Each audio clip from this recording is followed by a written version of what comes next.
excuse me, like, what the fuck? And, I try to be a strong person, but I was at that school for about 9 months, and over time, it kind of beat me down little by little. And there was also a teacher at the school that was xenophobic, did not like foreigners. He was an English teacher, surprisingly. He didn't like foreigners, and he had this like feeling to him, like he studied English so hard his whole life, so he doesn't want anyone to tell him about a language that he knows already. He never wanted criticism. He never wanted help. He never wanted anything. So I was scheduled to go to his class, a couple times a week, but he didn't want me there, but I had to go. And it's not a great feeling like you're not wanted, and actually being told that verbatim, that I'm not wanted. And, it got worse and worse over time, but, I told my principal at the school about this teacher, and the principal told me that the last two English teachers, like myself, that came there also had problems with this teacher. And I was like, oh, okay, so, what can we do? Like, I'm not doing anything to provoke him, but he's, saying, like, very hurtful things to me all the time. And the principal said, like, well, there's, like, not much I can do, sorry. It was to the point where students would, come up to me and they would say, like, oh, you and Mr. Blah, blah, blah, you don't like each other, do you? And I would be like, oh, no, of course, like, he's great, what are you talking about? Like, I couldn't just tell the students, like, no, I hate this teacher with burning passion, but students could see it, and I don't think it was a good learning environment for them. Anyway, it got worse and worse throughout the months, and it got to the point where we had, like, kind of a big fight. Not physically, of course, but I had given him a lesson plan that I had made. I put on his desk, and it was for Monday. It was a Friday. Anyway, this was our kind of system, because we didn't talk, was I would put things on his desk, and he would put, like, post-it notes or whatever on my desk, kind of replying to me. Anyway, so I got a note on my desk saying, like, the plan looks okay, and we could do it on Monday, which was good, because usually he tells me my plans are garbage, or that he doesn't want to do my plan, so I was kind of surprised. Anyway, Monday comes along, his first class in the morning, and I go to the class, and he starts class before the bell, which I thought was really strange, so I just kind of stand off to the side, waiting, to start my plan, and then I realize he's doing a different plan, and I'm like, okay, he always does messed up things, and is always messing with me, so I'll just go with it. And so I was walking around trying to help students, make sure that every student was kind of learning what he was teaching. While he was going through it, I wasn't being disruptive. I was literally just walking around and making sure students were on task and they were focused, and if they had a question, I helped them. But they didn't acknowledge me, didn't say anything to me, which was fine, because it's better that he, didn't talk to me than say something rude to me in the middle of class, which he's also done. So then he ends the class, and I go back to the teacher's room, and he comes to the teacher's room, comes up to my desk, and says, why is it that all the foreigners in Japan have no common sense? Don't you have any common sense? You come to my class completely unprepared, and you don't help with anything. Are you stupid? He says this to me. And I'm just sitting there, like, looking up at him, because I was sitting down, he was standing, and it felt very like this weird power imbalance, but like, not knowing what I did to deserve that.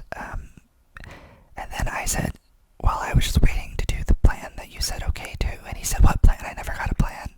And I showed him his note, and he said, oh, that wasn't for me.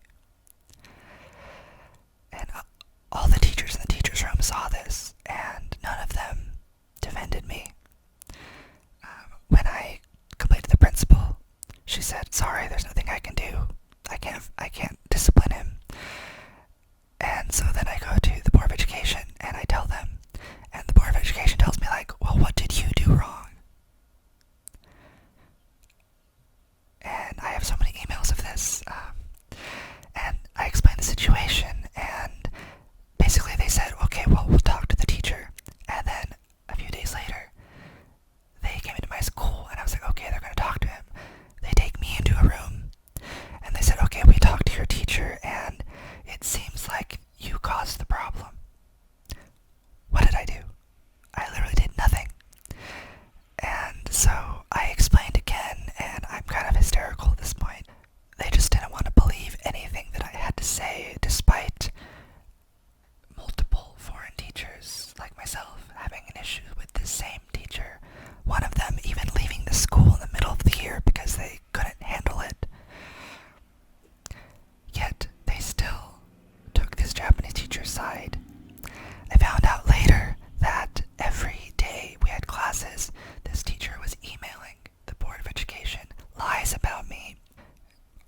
showed them in Japanese, and they didn't fix it until I went to City Hall again, 2 years in a row.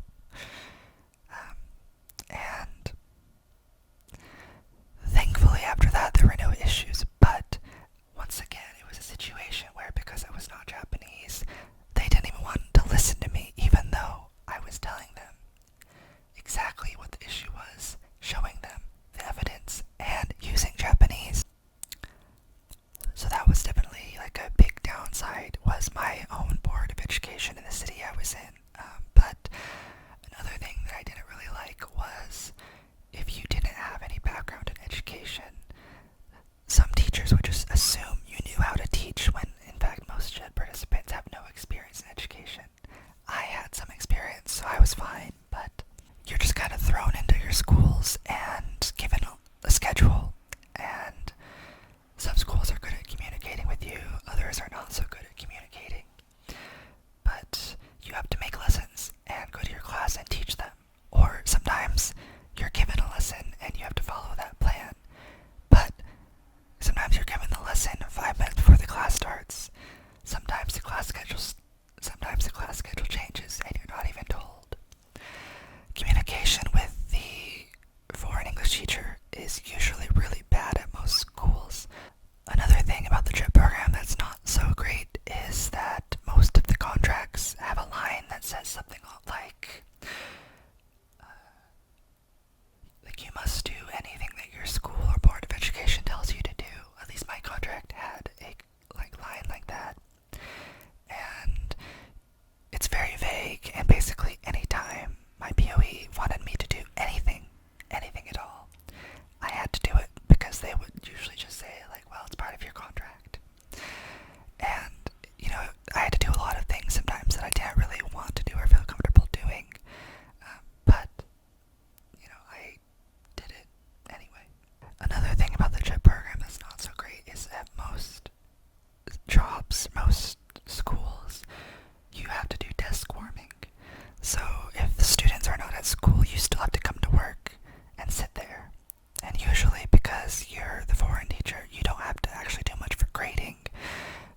Your job is mostly lesson plans and teaching classes. So for 40 days of summer, or 2 weeks of spring break, or exam periods, you're just coming to school and sitting there from 8 to 4 doing absolutely nothing. But your school will complain if you are doing nothing, so you have to pretend to look busy. And sometimes you're not allowed to use your own device, your own computer, depending on the school. And it looks bad if you have your phone out, so you just kind of sit there doing nothing for 8 hours or 9 hours. I can't do math, but however many hours 8 to 4 is. Or you can use your days off, but usually you try to save those for, days when you want to take them off. So sometimes the long amount of free time that you have can be really maddening when there's nothing to do. Anyway, I didn't really plan this video before I started making it, so I just kind of rambled a lot, and I'm sure I missed some things, so I will maybe do another part to this if there's some things I forgot about that I didn't say. And if you have any questions about the JET program or about my experience in Japan, you can comment below. But anyway, I appreciate if you like and subscribe this video.